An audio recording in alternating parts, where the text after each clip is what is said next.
Let's take a look at the top stories here at Al Jazeera. A scaled-down version of US President Trump's travel ban takes effect shortly. For the next 90 days, visitors from 6 Muslim-majority countries will be allowed into the US only if they have close relatives or business ties. Refugees are banned outright for 4 months. The UN Security Council has voted to sharply reduce one of the world's largest peacekeeping operations. The number of troops in Sudan's Darfur region will be cut by 44%, while the international police force will be reduced by 27%. The US is planning to sell $1.4 billion worth of weapons to Taiwan in a move expected to anger China. And Washington has blacklisted a small Chinese bank based near the North Korean border, accusing it of serving as a backdoor for Pyongyang to access the international financial system. All right, let's go back to President Trump's travel ban. We can talk to Noor Zafar in New York. She's an attorney specialising in immigration at the Centre for Constitutional Rights. Thank you for talking to us. What is your opinion then of this latest travel ban that is due to come into effect in, 30 minutes from now?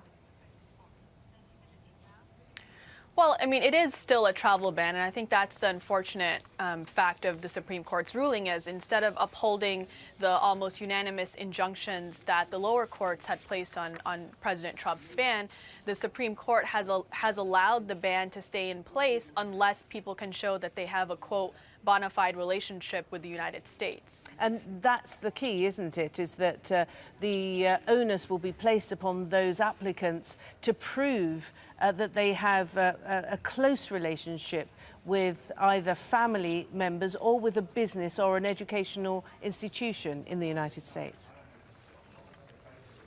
Precisely, yes. The onus is going to be placed on these individuals to show documentation or some sort of other evidence to the embassies and consulates in their home countries that demonstrate these close relationships. And the Trump administration released guidelines that both the State Department and the Department of Homeland Security are implementing that define this close relationship very, very narrowly. So it only really applies to immediate nuclear family members and in-laws. So, for example, and it's also very arbitrary, right? So, for example, a in-law is considered a bona fide relationship, but someone's grandmother or grandfather is not. So I think what we're going to see is in the coming months and weeks, we'll see perhaps more litigation really trying to define and figure out what exactly this bona fide relationship is. Indeed, and it strikes me that that is possibly where a legal challenge could focus, because it's a very sort of Eurocentric definition of close family, isn't it? It is, and it's actually in contravention to international law and refugee law, which tends to define these relationships more broadly. And it's also much narrower than the relationships that the Supreme Court highlighted in its ruling. So the government definitely is really trying to constrain immigration from these countries, and we see that in the way that it's interpreting this language. Of course, Donald Trump says that this is one way of keeping the United States safe. Do you believe it will?